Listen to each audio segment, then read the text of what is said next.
afraid to hold people to account. We always make sure we include your views on our show. Indeed, if you're thinking it, you can guarantee that we're saying it. So make sure you join the conversation with us 10 a.m. until midday, Monday to Thursday, but to the point on GB News. I'm Dan Wootton. Join me Monday to Thursday from 9 to 11 for the feistiest and most fun news debate on TV, where free speech reigns. I'll bring you a sharp take on the day's biggest stories, bombshell newsmaker interviews, and A-list guests. And I guarantee you, no spin, no bias, no censorship, and no reason to go to bed. That's Dan Wootton tonight, Monday to Thursdays from 9 on GB News.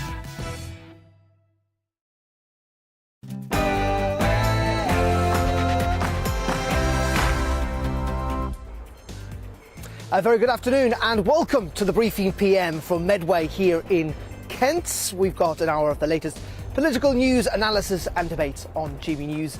I'm Darren McCaffrey and here's what's coming up on the programme between now and 4 o'clock. One of the latest on all the political controversy at Westminster. Parliament may well have been prorogued, but it's fair to say that MPs have not been covering themselves in glory, with allegations of at least one MP watching porn in the chamber, another suspended for bullying, and the Conservatives ramping up the pressure on Durham police to have Sir Keir Starmer reinvestigated. We'll have the very latest from the House of Commons. Also, we'll be talking about local elections. It's a week today to people go to the polls in England, Wales and Scotland to vote for councils. Could this have a big impact on the Conservative Party, on Boris Johnson's leadership? What do people think about it all? And also, we'll be in Scotland, where Nicola Sturgeon has faced a legal defeat, having to publish the legal advice ahead of a second referendum after a 13-month battle. We'll have the latest from Edinburgh. And as always, we want to hear from you. Do get in touch. It's gbviews@gbnews.uk, or indeed tweet me at gbnews. We've got an hour of live programme from the Garden of England here in Kent. But before all of that, let's bring you up to date with the very latest news at the top of the hour back in London.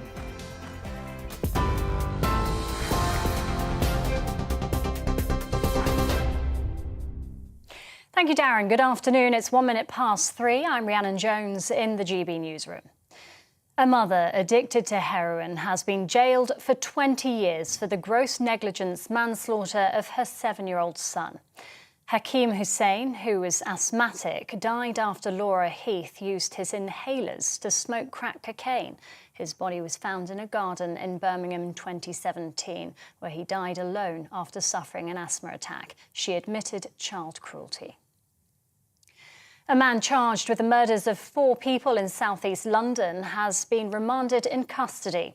Joshua Jacques is accused of killing 3 generations of the same family. 64-year-old NHS worker Dollet Hill and her 59-year-old partner Denton Burke were stabbed in their home in Bermondsey on Monday. Her daughter Tanisha Euphoria Kufo and granddaughter Samantha Drummonds were also attacked.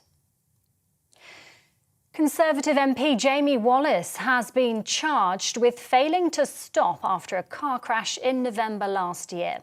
South Wales Police says he's also been charged with failing to report a collision, driving without due care and attention, and leaving a vehicle in a dangerous position. Wallace recently came out as trans and revealed in a personal statement he was raped and blackmailed. The MP is due to appear before Cardiff Magistrates Court next month. Labour MP Liam Byrne has apologised after a disciplinary panel upheld allegations that he bullied a member of staff. It found that the former minister abused his position by ostracising his victim for several months. Labour's supporting the panel's recommendation that he be suspended from the Commons for 2 days. Sir Keir Starmer says the Conservative Party should take action now against the MP accused of watching porn in the Commons. The Labour leader's call follows the launch of an investigation by the government chief whip. Allegations about the unnamed member were first raised during a meeting of Tory MPs. Sir Keir says members of Parliament have a responsibility to improve the working environment. We've all got a responsibility to change the culture in Parliament. If you look at the awful things that were said about Angela Rayner, the rank sexism and misogyny, and it's not just Angela Rayner, there are too many examples, too many women have experienced that same sexism and misogyny. We've all got a responsibility. That requires culture change, and culture change has to be led from and modelled from the top. The government says post-Brexit import controls on European Union goods won't be imposed this year to ease the cost of living crisis. Traders are expected to save at least £1 billion with the new approach. The government will publish a new plan for next year. That as Boris Johnson met with Swiss President Ignacio Cassis today to work on a new trade deal. The Queen also hosted a face-to-face meeting with the Swiss president, posing with Mr Cassis and his wife Paula. She was photographed without her walking stick. The monarch returned to Windsor Castle after spending last week at her Sandringham estate.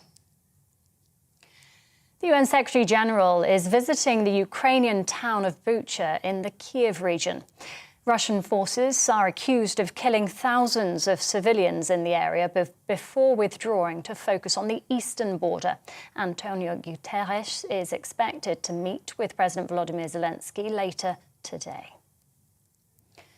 Survivors of the Holocaust, relatives of victims and Ukrainian refugees have taken part in the International March of the Living in Poland.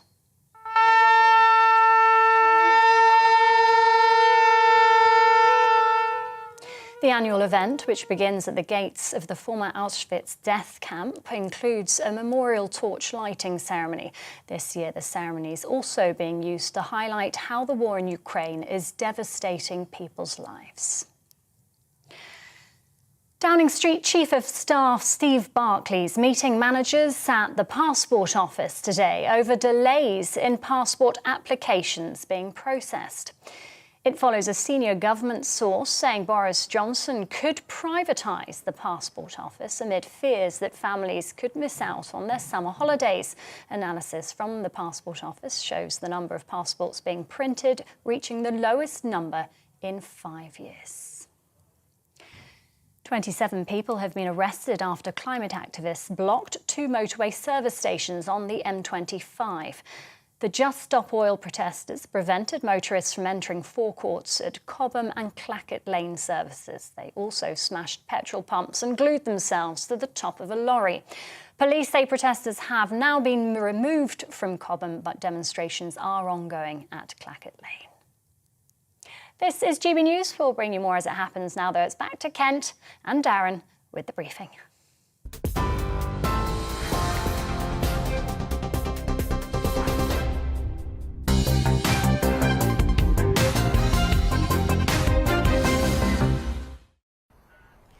A very good afternoon. Welcome to the programme. It is 7 minutes past 3 o'clock on this Thursday afternoon. We're on TV, online and indeed on your DAB digital radios. Thank you very much indeed for joining us this afternoon. We are in Kent, the River Medway and historic Rochester, the cathedral and the castle just behind me. We're going to be talking about the local elections, what people in this part of the country think a week before many of them head to the polls. But first, let's start with Westminster, because I think it's fair to say that MPs have not necessarily covered themselves in glory this week. We seem to have had scandal after scandal after scandal. We started with those derogatory remarks around Angela Rayner, that the Prime Minister branded sexist. Then we learned yesterday that a Conservative MP is alleged to have watched pornography inside the House of Commons chamber and in a committee room, confirmed by 2 of his fellow female MPs. Then today, a former Labour Cabinet Minister and MP, Liam Byrne, has been suspended from Parliament for 2 days for bullying.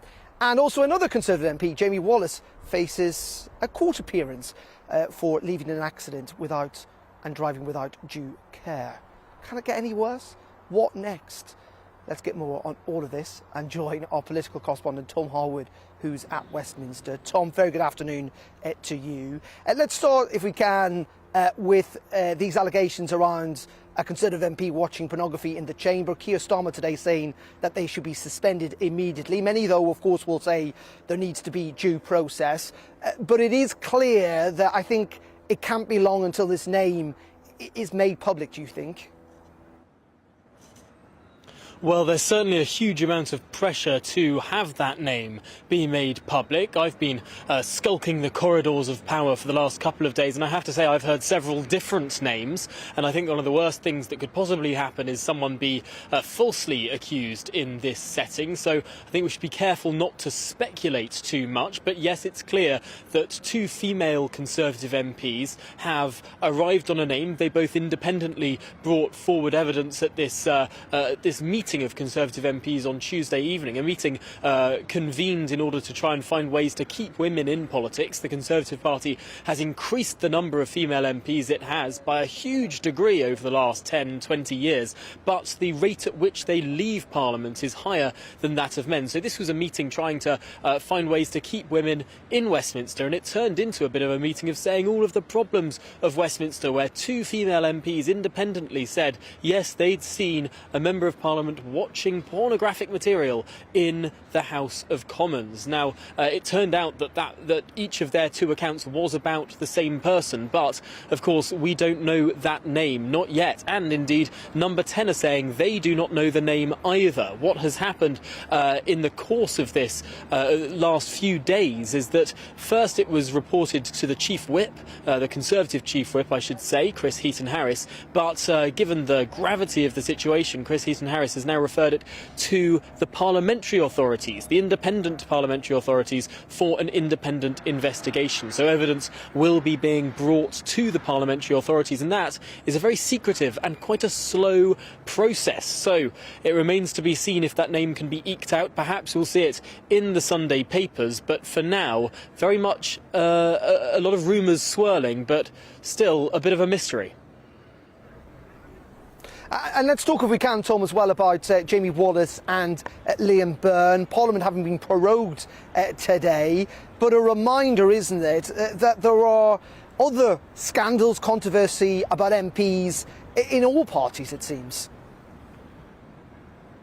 Yes, certainly. Now, both of these these pieces of news today were about stories that we had heard about before. We knew that we knew that an investigation was going on with regard to Liam Byrne, the former Labour cabinet minister, of course the person most famous for writing that note at the end of the Brown government saying there's no money left. That note was left for the Chief Secretary of the Treasury, the incoming Chief Secretary of the Treasury, to find upon the coalition government taking office in 2010. But of course he stood to be Mayor of the West Midlands as well recently and lost out to Conservative Andy Street. But this is a complaint relating to a member of his staff who he was said to have ostracised after a dispute within his office and really forced out and bullied in that way. Well, that complaint has today been upheld. And then, of course, we come to Jamie Wallis, the Conservative MP, who, it was well reported, was in a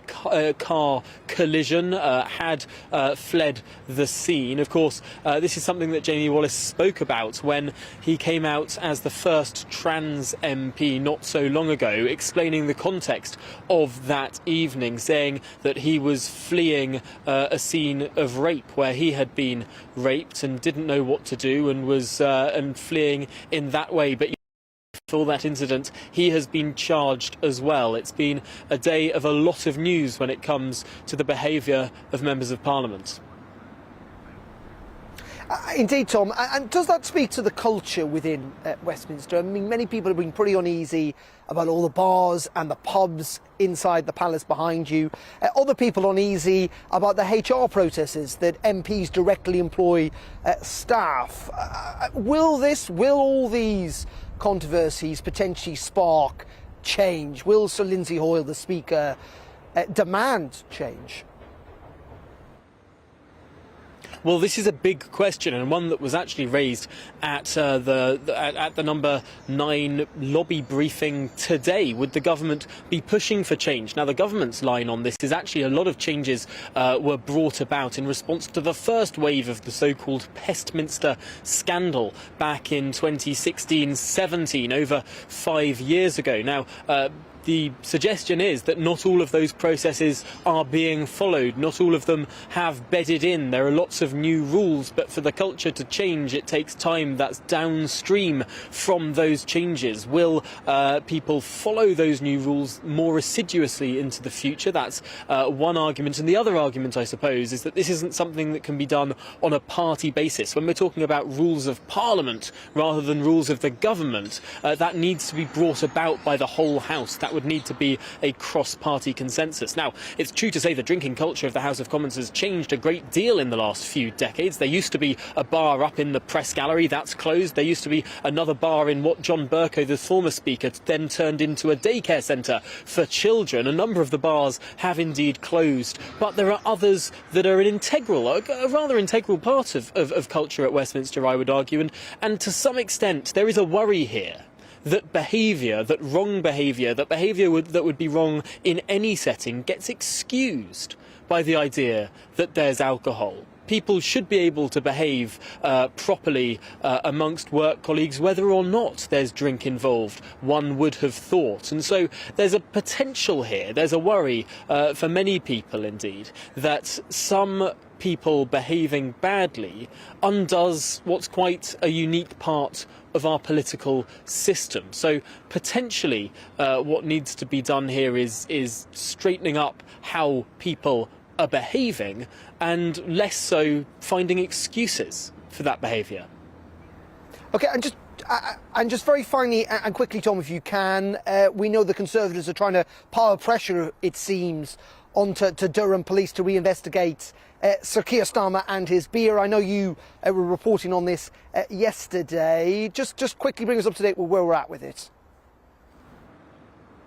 Well, yes, this was the police responding to a letter sent by the MP for North West Durham, Richard Holden, asking a number of questions of the police to look into the matter of Sir Keir Starmer drinking with members of the constituency Labour Party for Durham on the 30th of April 2021. Of course, remember, we were all banned from indoor mixing at that time. That was the same month that the Queen sat alone at the funeral of her husband, the Duke of Edinburgh. Well, Sir Keir Starmer maintains that was a work event, not a social gathering, although in his letter to the police, Richard Holden brought up some Facebook events, shared events on Facebook from the constituency Labour Party of Durham, saying there would be a quiz and social that evening. Now, there was a reference to a Zoom element of that quiz, but it is a little bit of a coincidence that that is the same night that Sir Keir Starmer was videoed drinking beer with members of the Durham Labour Party in their offices. So some questions to be answered there, and Durham Police yesterday said that they would be asking questions of the team that has investigated that event. So more to come. We're awaiting those answers to those questions that have been asked, and no doubt they will come in the coming days and weeks. OK, Tom, as always, thank you very much indeed. Tom Harwood, our political correspondent, joining us from Westminster. Well, let's move from Westminster to Medway, where we are here in Kent, because a week today, members of the public, you, I and everyone else, will go to local election polls in most parts of England, Wales and Scotland. There are other elections taking place as well, but it is primarily local elections that we are looking at. How much will the national picture of what's happening at Westminster feed into how people will vote across the country, or does it really come down to local issues? Well, delighted to say, joining me here in essentially Rochester is Paul Francis. He is the political editor of KMTV. Paul, thank you very much indeed for joining us. Just first of all, I've been talking to Tom there about a week in which there's been, it seems, scandal after scandal or controversy after controversy at Westminster. What do you think? How does that feed into local people's views of Parliament itself? Well, I think there's a general perception that politicians aren't doing what they should be doing, which is helping them with these issues like the cost of living crisis. That's not to say there's no interest at all in Partygate or any of these allegations of inappropriate behaviour, but it's what's happening at grassroots level and what the government should be doing to help them out of this crisis. And it is the cost of living crisis that's kind of key in all of this. Yeah, and I think, you know, we've got elections coming up next week, and unfortunate timing for the government, but people are opening their wage bill packets and seeing a cut in their take-home pay, which is obviously not very popular. OK, Paul, we're just going to leave it there because you're, I think, speaking a little low and we're not picking up your sound very well, but we will try and sort that out in a moment's time. We're going to pause there. We're going to come back to Paul. We're also going to be talking to a pollster about how it is looking next week for Labour and the Conservative Party, and indeed the other parties, as people prepare to head to the polls. We'll be talking about Ukraine as well. All that in just a couple of minutes here on GB News. But before that, it's pretty cloudy here in Kent. What's it like in the rest of the country? Here's the latest weather forecasts. Hello, I'm Alex Deakin with your latest weather update from the Met Office. This dry April continues. Another fine day tomorrow, probably a bit more sunshine tomorrow for many of us, and as a result, feeling a little warmer. It's dry because of high pressure. There is low pressure and weather fronts threatening to edge in as we go towards the weekend. But for the time being, high pressure remains in control, bringing most of us a dry evening. There are one or two showers just scattered across the far north of Scotland. And we'll see cloud increasing perhaps a little bit through the night across the southeast. Small chance of a shower here. But for most, it's dry and fine. We've had a lot of cloud across eastern England today. That'll stick around overnight. Further west, largely clear skies. And another pretty chilly one. Pockets of frost likely over parts of northern England and Northern Ireland. In rural spots, we could be as low as -3. So a fresh start to Friday, but a fine and sunny day by and large. Many places seeing a bit more blue sky compared to today. Again, it will be eastern parts of England that stay predominantly cloudy. There's a small chance of a shower here and one or two scattered showers over eastern Scotland. In the east, temperatures still below average, but elsewhere with sunny spells, feeling pretty pleasant really, up to 15, 16, maybe 17 Celsius. Again, through Friday evening, if you're heading out, temperatures dropping under what will be largely clear skies for the vast majority, but just some signs of a change as rain starts to trickle into the northwest. Again, with clear skies, a cold start to Saturday, but at the moment, the first day of the bank holiday weekend looks pretty good for most of England and Wales. Dry, fine with sunny spells, but for Scotland and Northern Ireland, clouding over on Saturday with some rain trickling in. And as a result, it'll feel cooler here as that damp weather spreads its way steadily southwards. Eventually, some of that rain cropping up across Northern England, parts of North Wales as well, all from this weather system, which is just squeezing away this area of high pressure. And that means that for England and Wales, Sunday will be cloudier with a few showers around. Bye for now.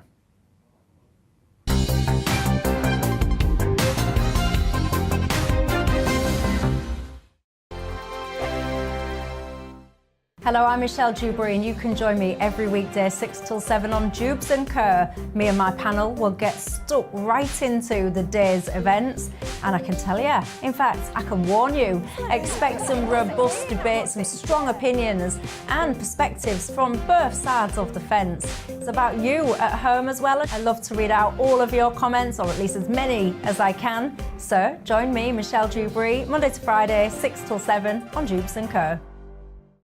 On radio, they call it the drive time slot, 4 p.m. until 6 p.m. as listeners head home. It's that part of the schedule when the dust of the day's events begin to clarify, and we try to make sense of it for you. Brazier is drive time for radio and TV. It's fast, it's punchy, it's opinionated, there's a Brazier angle and a little bit of levity. That's the question. That's two questions, actually. That's Brazier, Monday to Thursday, 4 till 6 on GB News. Hello, I'm Patrick Christie's. And I'm Mercy Moroki. Make sure that you join us Monday to Thursday, 10 a.m. until midday, right here on GB News for To The Point. We're not afraid to talk about the topics that matter to you or the big topics that always matter. We cover absolutely everything, from the breaking political stories of the day to law and order, what's going on in the channel. We're not afraid to hold people to account. We always make sure we include your views on our show. Indeed, if you're thinking it, you can guarantee that we're saying it. So make sure you join the conversation with us, 10 a.m. until midday, Monday to Thursday, for To The Point on GB News. I'm Dan Wootton. Join me Monday to Thursday from 9 to 11 for the feistiest and most fun news debate on TV, where free speech reigns. I'll bring you a sharp take on the day's biggest stories, bombshell newsmaker interviews, and A-list guests.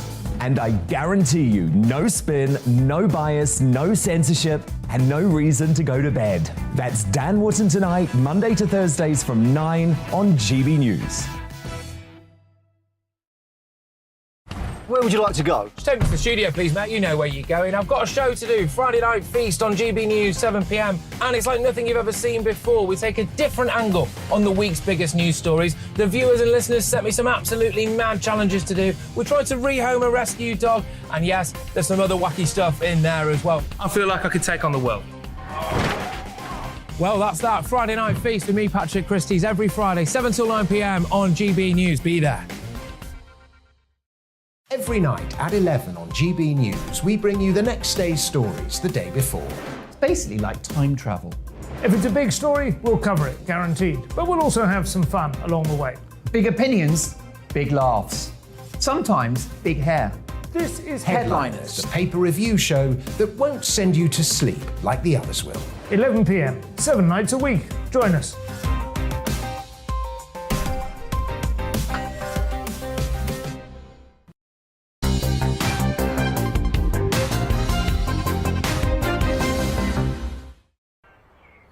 Very good afternoon. Welcome back to GB News. 24 minutes past 3 o'clock on this Thursday afternoon. We're live here in Rochester, Medway in Kent, the Garden of England. We're talking the local elections just before the break. It's a week today before people head to the polls. We sorted out some of the technical gremlins. We talk now again to Paul Francis from KMTV, who is with us here. Paul, we were just talking before the break how you reckon it's the cost of living crisis and not so-called Partygate that is kind of grinding people's gears here in Kent. Yes, that's right. I mean, for a lot of people opening their pay packets this week or this month will find some unpleasant news in the form of a low wage that they're earning, and I think it's that sort of factor which is playing a part and forming part of the backdrop in local places. Do you think Partygate has played a part at all? Clearly Labour are almost banking on the fact that it will do. Well, I think it's not that there's disinterest in Partygate at all. It's just that there are other more pressing issues for voters, like the cost of living crisis, and they want to know what the government is going to do to support them through that crisis. And I think what was interesting this week, we saw that emergency cabinet meeting where they were trying to float a few ideas to help people out. 10 days off the local election, the timing's a bit coincidental. Indeed it is, but do you feel that there is a frustration that the government should be doing more? Yes, and I think, everyone, well not everyone, but a lot of people accept there's a need for more investment in adult social care. It's not that they don't see the reason behind it, but it's a question of balance, and if they're hitting people in their pockets, governments find they don't often do so well at elections. Well, what's your sense, kind of, again, talking to people here and elsewhere, about where the government is at in terms of, Boris Johnson did very well in 2019, 80-seat majority. Clearly, it's midterm blues at the moment to a degree. But do you think that the Conservative Party at the moment would still do pretty well, or do you think it's pretty tough out there? If there's a national election, they might do better than they currently would, or may look like they're going to do next Thursday. So there is definitely a sense that the government's on the back foot, I think, amongst a lot of people. They think that the government's not been swift enough or agile enough to tackle some of these issues, petrol prices, just general issues around their household bills, energy prices soaring. These sorts of things are the issues that concern voters locally. OK, Paul, for the time being, thank you very much indeed. Paul Francis there joining us here in Rochester. Let's go to Joe Twyman from Delta Poll, a man who knows an awful lot about the polls, who joined us down the line from London. Joe, very good afternoon, as always, to you. Just first of all, they're picking up on what Paul had to say, that in essence, it's this cost of living crisis that's going to determine how people vote. Yes, certainly when you look at the most important issues facing the country and the most important issues facing people and their families, the cost of living crisis comes top and by some distance. But of course, when it comes to local elections, things can be slightly different. Some people will vote entirely based on national issues. Other people will vote entirely based on local issues, and most people will fall somewhere in between, combining both to come to a decision. And Joe, just in terms of this election, because every election is different, this one is a reflection of the results, I think, from 2018, 4 years ago. And the Conservatives, in essence, actually aren't defending that many seats, and so aren't expected maybe to be hit as hard as the polls would suggest. No, that's right. These wards rather, and councillors that are up for election this time around, the places tend to be in more built-up areas that favour Labour intuitively, but also at the last time these came up to vote, Labour was doing very well in the polls then as well. Theresa May was really suffering. So Labour don't really have that much headroom to go up, and similarly, the Conservatives are probably not going to make massive losses. Yes, in areas of London like Wandsworth, which has been with the Conservatives since 1979, and Barnet, and perhaps even Westminster, they may lose those. I think Westminster's unlikely. But perhaps they previously would have thought that Sunderland was in their grasp, and that looks out of the question now. But it's difficult to see how the morning after anyone would call for Boris Johnson's resignation, for instance, because he lost the London Borough of Barnet. I think that's very unlikely. And so perversely, the poor expectations that people have may actually be failed to be met because of the configuration of the seats, and that may help Boris Johnson's position.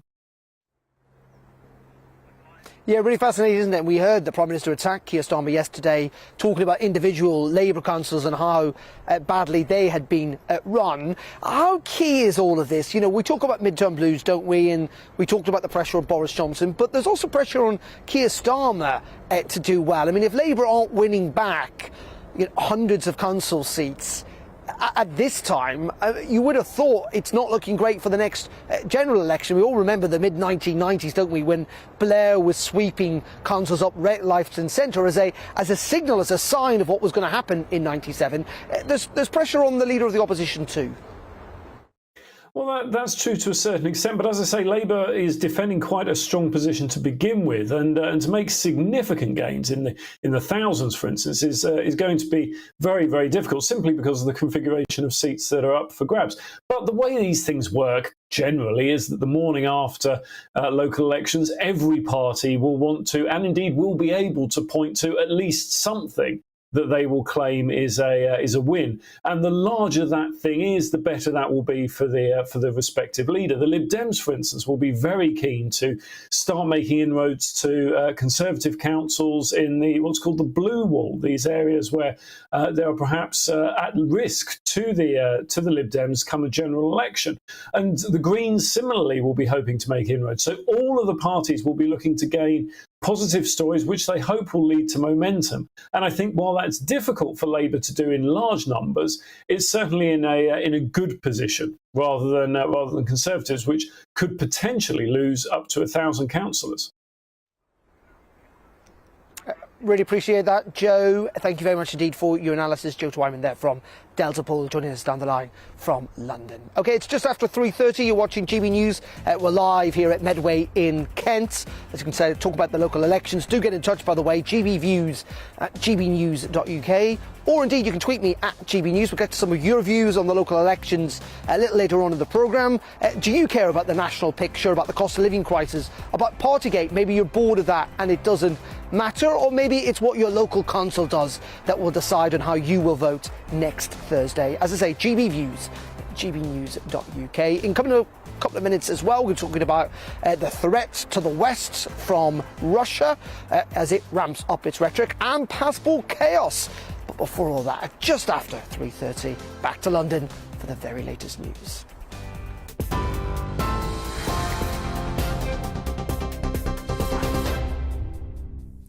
Darren, thank you. It's 3:32. I'm Rhiannon Jones in the GB newsroom. A mother addicted to heroin has been jailed for 20 years for the gross negligence manslaughter of her 7-year-old son.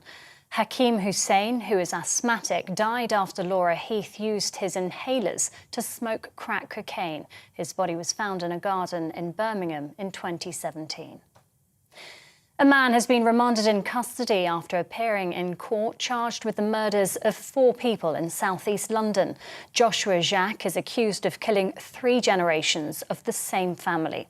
64-year-old NHS worker Dolette Hill and her 59-year-old partner Denton Burke were stabbed in their home in Bermondsey on Monday. Her daughter Tanisha Foria-Kufo and granddaughter Samantha Drummonds were also attacked. Conservative MP Jamie Wallace has been charged with failing to stop and driving without due care after a car crash in November last year. Wallace recently came out as trans and revealed in a personal statement that he was raped and blackmailed. The MP is due to appear before Cardiff Magistrates Court next month. Sir Keir Starmer says the Conservative Party should take action now against the MP accused of watching porn in the Commons. The Labour leader's call follows the launch of an investigation by the government chief whip. Allegations about the unnamed member were first raised during a meeting of Tory MPs. And the government says post-Brexit import controls on European Union goods won't be imposed this year to ease the cost of living crisis. Traders are expected to save at least £1 billion with the new approach. The announcement comes as Boris Johnson met with Swiss President Ignacio Cassis to work on a new trade deal. TV online and DAB Plus radio, this is GB News. It's back to Kent for the briefing with Darren McCaffrey next. Don't go anywhere.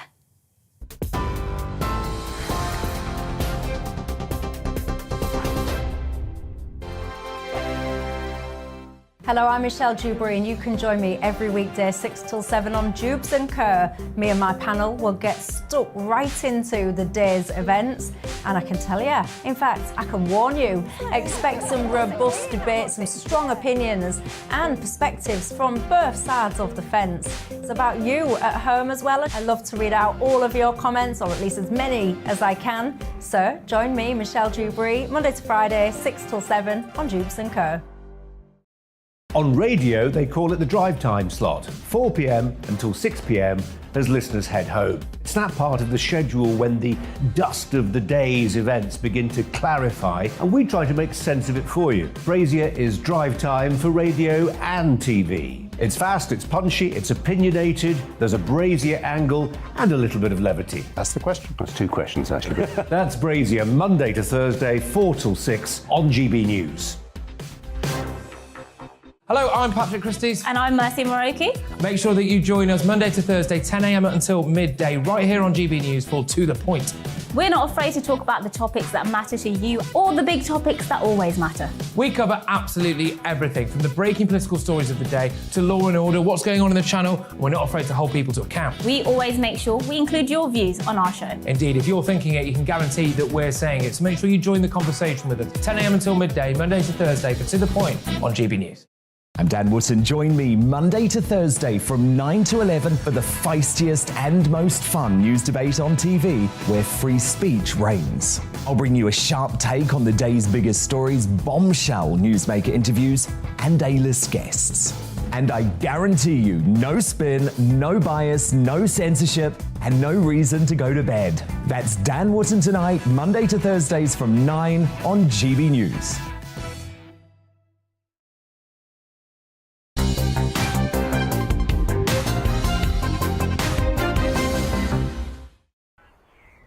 Very welcome back to GB News. It is 24 minutes to 4 o'clock on this Thursday afternoon. We're on TV, online and on your DAB digital radio. Thank you very much indeed for your company. We are in Medway in Kent today, 1 week ahead of the local elections. Lots of you have been getting in touch, by the way. GB Views at gbnews.uk. Gordon says Labour and Sir Keir Starmer have hounded Boris and the Conservatives in the Commons, in the press and on TV on Partygate for months when they were doing the same. Do these fools think the public are idiots? George says, for God's sake, Partygate, Legs Open Gate, Porn Gate, Bully Gate, Runaway Gates. And then they wonder why so many people are disillusioned with politics. What a bloody bunch. And David says, if it's legal porn, what is the issue? The issue should be using your phone while in the debating chamber. About that Conservative MP who's been investigated by the Conservative Chief Whip. All views, always welcome here on GB News. Do get in touch. gbviews at gbnews.uk. We'll try and get a couple more in before the end of the programme. But let's now turn to Ukraine, where we've seen a ramping up of the rhetoric from the Kremlin in recent days, not least of all towards us here in Britain. It comes as Liz Truss, the Foreign Secretary, last night suggested that the conflict in Ukraine could last up to a decade as the violence and the attempts by Russia to incur even further in the Donbass region continues. Delighted to say we're joined by Lieutenant Colonel Stuart Crawford, who joined us down the line. Very good afternoon to you, Stuart. Thanks for joining us here on GB News. Let's first of all deal with that rhetoric we've heard from Vladimir Putin, even talk from the Kremlin of using nuclear weapons, or that we would be hit with as quickly as lightning. Should we be worried about all of this, or is this just bluster given the circumstances that Putin's regime finds itself in? Good afternoon again, Darren. Yes, I think that to a large extent it is bluster, but of course we must always take these things seriously. And the ramping up of the rhetoric, I believe, speaks volumes about the frustration being felt by Vladimir Putin and his circle in the Kremlin, that what they had planned to do has come so badly unstuck as it has so far. As for nuclear weapons, I don't really think that Russia would risk that sort of confrontation with NATO, because, as I've said many times before, although we would all lose if there was a nuclear war, Russia would lose very, very badly indeed. So I don't think there's any real intention to go there, and it's really a bit of saber rattling as they try to sort out the debacle that they've got themselves into in Ukraine. Is the concern, though, Stuart, though, that Russia could use what's called tactical nuclear weapons in Ukraine itself? If this conflict gets really bogged down, if they're not making progress, if they want to need a win, that is maybe where we might well see them up the ante? Well, I would very much hope that would not be the case. Tactical nuclear weapons are, of course, always an option. They have a much lesser effect, although the effect is still devastating, but much lesser effect than the strategic weapons which we normally see launched from submarines or from silos. But I don't think Putin will go that far, to be perfectly honest, because for NATO, I suspect that really would be a red line, and that would lead to direct conflict, hopefully with using only conventional weapons between NATO and Russia. And again, as I've said many times before, Russia would lose.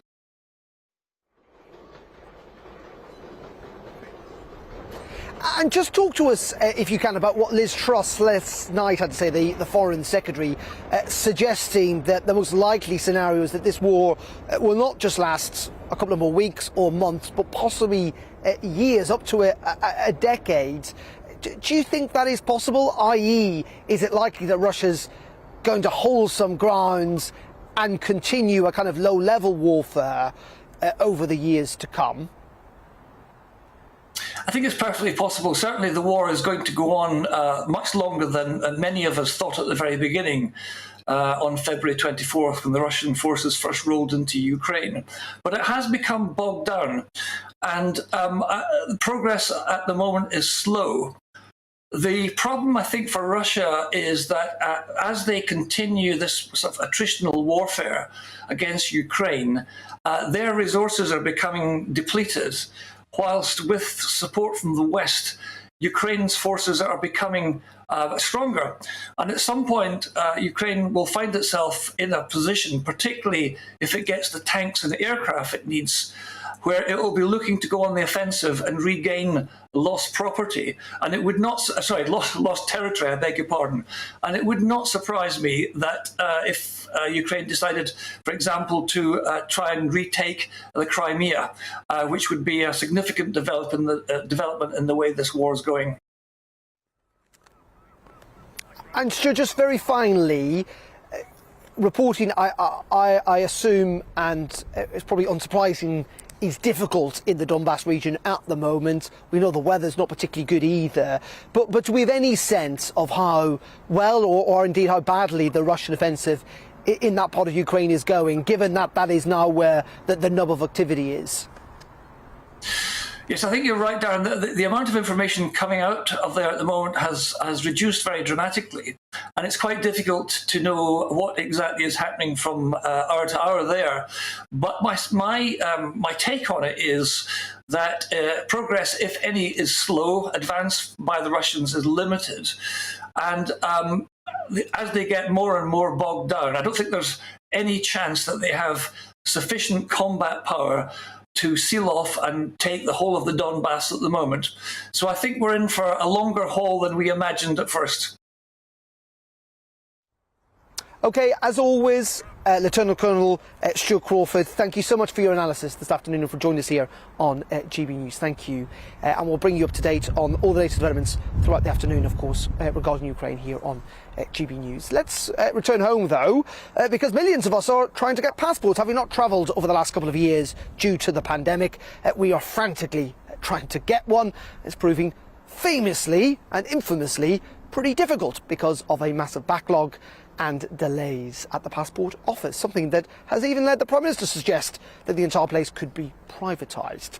Could it? Let's speak to Simon Calder from The Independent, travel editor, who joins us as always. Simon, thank you very much indeed. Let's just talk about how big this problem is. We're talking about millions of people, aren't we, trying to get passports ahead of the summer holidays. We exactly are, and let's call it Passport Gate. I think that would be a reasonable title, because this is a mess entirely of the government's making, and one which is absolutely avoidable.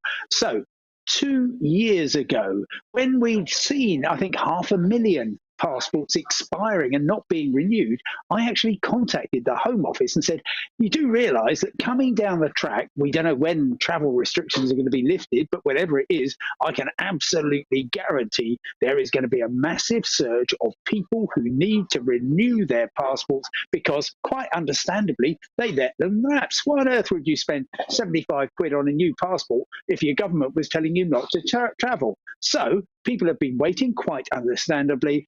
And then suddenly in March, we removed all travel restrictions for coming back into the UK. Other countries are opening up. And as a result, not surprisingly, we are desperate to get away on much deserved and well-earned holidays. And unfortunately, many people are falling foul of the queues. The Passport Office, the Home Office in a statement says, we have received 1 million applications last month, which is a record. Previously, the record was actually March 2020, when it was 900,000. So a 10% increase. What they don't say is, and we issued 1 million as well. And that is the big problem, because people are just stuck in a queue with no way of knowing when they'll get their passports. All they do know is that the Passport Office says, well, we're going to try for 10 weeks. Unspeakably long. Indeed it is. Simon, can you just stay there for 1 second, because I'm just going to bring our viewers some breaking news, but we will come back to you in just a moment or two. And as I say, I do want to just bring some breaking news that's come in from the Foreign Office in the last couple of minutes to us here at GB News, and that is that they can confirm that a British national has now, and this will be the first British national, has now been killed in Ukraine. The Foreign Office has said that they can confirm a British national has been killed and that they are supporting their family. There are also reports of a second British national who has gone missing. The SCO has said in that regard, we are aware of a British national who is missing in Ukraine and we're supporting the family. We are urgently seeking further information. So that is the confirmation from the Foreign Office in the last couple of minutes that a British national has been killed in Ukraine and another one is missing. It's thought, we don't know this for certain yet, but it's thought that the pair may well have been fighting against Russian forces as volunteers of Ukraine's military. That's not confirmed, but what we do know is that, as I say, a British national has been killed and a second is missing. And we'll bring you more information on that, as I say, throughout the afternoon. Simon, let's go back to you. Apologies for interrupting you, but let's turn to those summer holiday plans. Can we talk about privatisation quickly? I mean, is it a realistic prospect that the Passport Office is going to be privatised? Ultimately, even if it was, it wouldn't sort out the immediate problems. No, of course it wouldn't. And look, actually, the Passport Office has done all right over the past decade or so. Generally, we haven't seen any of the big queues that we previously saw. It's like all sorts of things. You can make a case for it being kind of outsourced to somebody, but actually, I think generally the public sector can do a pretty good show of running things. I would respectfully suggest that perhaps this is a prime ministerial attempt to divert attention away from the fact that the Home Office was warned about what was going to happen, from the fact that Presumably, the Home Office was in the room when Grant Shapps, the Transport Secretary, said, right, we're going to get rid of all the travel restrictions, at which point they should have been on the phone saying, right, we're really going to need to ramp things up. Have we got the staff, the processes in place to deal with the inevitable surge in applications? That hasn't happened. Yeah, you can have a reasonable argument about whether you should privatise it 2 or 3 years down the line, but people are much more worried about what's happening to their holiday now. Indeed they are. And just very finally, Simon, it's not just the Passport Office that seems to have forgotten to ramp things up, but the airlines too, because those cancellations continue, don't they, at British Airways and EasyJet and elsewhere. And it doesn't seem, certainly from my own personal experience, that airlines are back up to full capacity this summer in terms of the routes that they can offer and the number of flights. Well, we're certainly not going to see the amount of flying that we had in 2019. That's absolutely for certain. British Airways and EasyJet appear to have rather overpromised what they can deliver. They simply don't have the resources. British Airways today cancelled 110 short-haul domestic and European flights. EasyJet are running about 70 cancellations a day. That amounts to roughly 20,000 people who aren't going to be going where they thought they were going to be going on those flights. Now, the airlines say we give people warning, we find them alternative flights. However, it is reducing the capacity in the market, it's pushing up prices, and it's reducing choice. So again, well, all sorts of bumps in the road as we come out of COVID. But I'm afraid, as always, the poor old traveller, all you can do is hope for the best and be prepared for delays and disruption. Indeed, lumps and bumps, I think, as British Airways calls it. Simon, as always, thank you very much indeed. Bit of turbulence there for the airline industry. Simon Coulter joined us down the line. OK, you're with us here on GB News. We're in Rochester in Kent this afternoon, talking about local election skits. One final thought now from Paul Francis from KMTV, who joined us on the Medway River this afternoon. It is interesting, we're just talking about passports there, and you do kind of think that, you know, the government will get blamed partly for that, won't they? There's a whole series of issues at the moment where people do feel quite frustrated. Yes, absolutely. And you think back to the 10-day shutdown of the M20 for Operation Stack and no one able to cross the channel. That feeds into this kind of narrative that, you know, perhaps the government is not quite as fleet-footed on some of these issues as it ought to be. In saying that, the Conservatives have always done traditionally quite well in Kent. Is it your expectation that, you know, Boris Johnson still remains pretty popular here? He does. He's been given the benefit of the doubt by a lot of constituency activists who know him as an electoral winner. But there is a sense that some are perhaps regarding him as more of a liability than an asset. And do you have any sense of who else they like within the Conservative Party? I think Rishi Sunak was the man who was expected to take over if Boris had to go, but obviously he's had his own difficulties. So there's no clear front runner, although it's interesting to see that one Kent MP, Tom Tugendhat, the chair of the Foreign Affairs Select Committee, the odds on him are shortening quite... Yeah, he's talked to say, and just very quickly on Sir Keir Starmer, is there a sense that while people might quite like Labour, they might like him more than they did Jeremy Corbyn, that he's not punching through? Yeah, there's no compelling narrative from Keir Starmer in terms of what he would offer to voters. That's a sense, there is a sense that there's a bit of a gap there, but, you know, who knows? We'll see next Thursday what the mood of the public is. Well, not to use the terrible cliche, but a week is a long time in politics, and we've got a week precisely until the local elections. Paul, for today, thank you very much indeed for joining us. Paul Francis there from KMTV with us in Rochester in Kent. OK, before we end the programme, let's head to Scotland now, because the Scottish Government have been forced to publish, or will be forced to publish legal advice after a court ruling today. They've been battling it for 13 months. That legal advice is on what a second referendum, independence referendum, would look north of the border. Let's go to Donald Cameron. He is an MSP for the Conservative Party and joined us from Scotland. Donald, good afternoon to you. You must be pretty delighted at this court ruling. Good afternoon, Darren. Yes, I mean, it's a significant rebuke to what we say is an unacceptable culture of secrecy at the top of the SNP government. As you said, there was a long-running campaign led by a newspaper, the Scotsman, to get the legal advice around a second independence referendum published because it was said to be in the public interest. And yesterday, in fact, the Scottish Information Commissioner made a ruling that it was demonstrably in the public interest that the legal advice around a second independence referendum should be published, and that the public should be able to see it. And I think everyone is delighted that that this has happened, and that the SNP's culture of secrecy cannot be allowed to stand in the face of something that the public should see. In saying that, there's no real sense, though, that actually this legal advice might be bad for a Scottish independence referendum. In essence, I'm trying to say, could unionists be shooting themselves in the foot? Well, I mean, we just want to see the legal advice. I mean, we don't know what it says, and I think it's just important as a matter of transparency and openness in government that on a subject that is so important, the future of the union, the government's legal advice, the Scottish government's legal advice, which it gets from its own internal lawyers, is revealed to everyone, so we can see exactly upon what legal advice they are proceeding.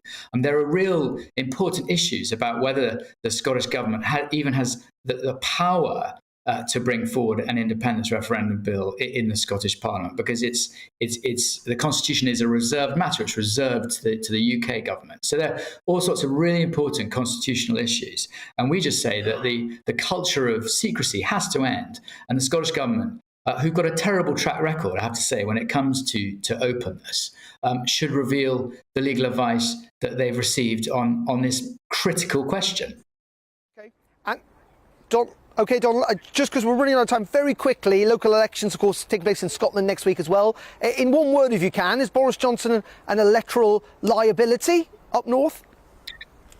No, we're fighting this. It's a local election. We're fighting on local issues, and we're confident that people will see that and will support our manifesto and support our, very good council candidates across Scotland, and that we will do very well next week.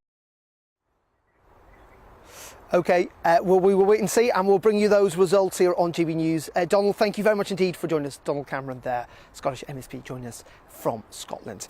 OK, well, that is it for us live from Rochester. We will have coverage, full coverage, throughout the end of next week of those local election results in England, Wales and Scotland, and also the Northern Irish Assembly elections in Northern Ireland too.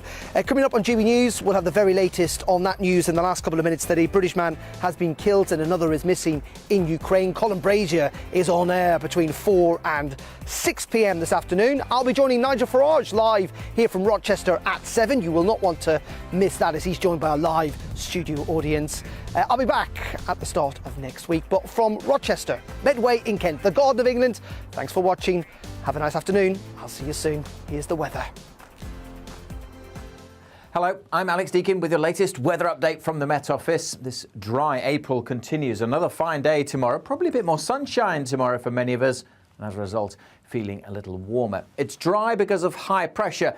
There is low pressure and weather fronts threatening to edge in as we go towards the weekend. But for the time being, high pressure remains in control, bringing most of us a dry evening. There are 1 or 2 showers just scattered across the far north of Scotland. And we'll see cloud increasing perhaps a little bit through the night across the southeast. Small chance of a shower here. But for most, it's dry and fine. We've had a lot of cloud across eastern England today. That'll stick around overnight. Further west, largely clear skies. And another pretty chilly one. Pockets of frost likely over parts of northern England and Northern Ireland. In rural spots, we could be as low as -3. So a fresh start to Friday, but a fine and sunny day by and large. Many places seeing a bit more blue sky compared to today. Again, it will be eastern parts of England that stay predominantly cloudy. There's a small chance of a shower here and 1 or 2 scattered showers over eastern Scotland. In the east, temperatures still below average, but elsewhere with sunny spells, feeling pretty pleasant really, up to 15, 16, maybe 17 Celsius.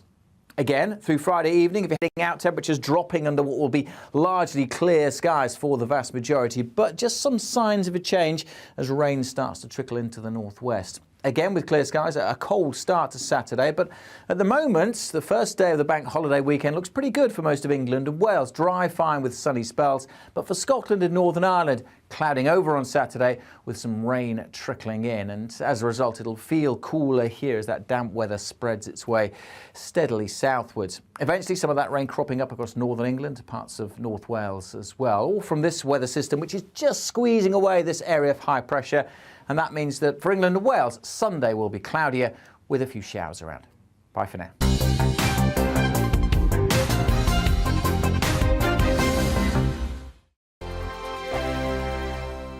Hello, I'm Michelle Dewberry and you can join me every weekday 6 till 7 on Jubes and Kerr. Me and my panel will get stuck right into the day's events and I can tell you, in fact, I can warn you, expect some robust debates, some strong opinions and perspectives from both sides of the fence. It's about you at home as well. I love to read out all of your comments, or at least as many as I can. So join me, Michelle Dewberry, Monday to Friday, 6 till 7.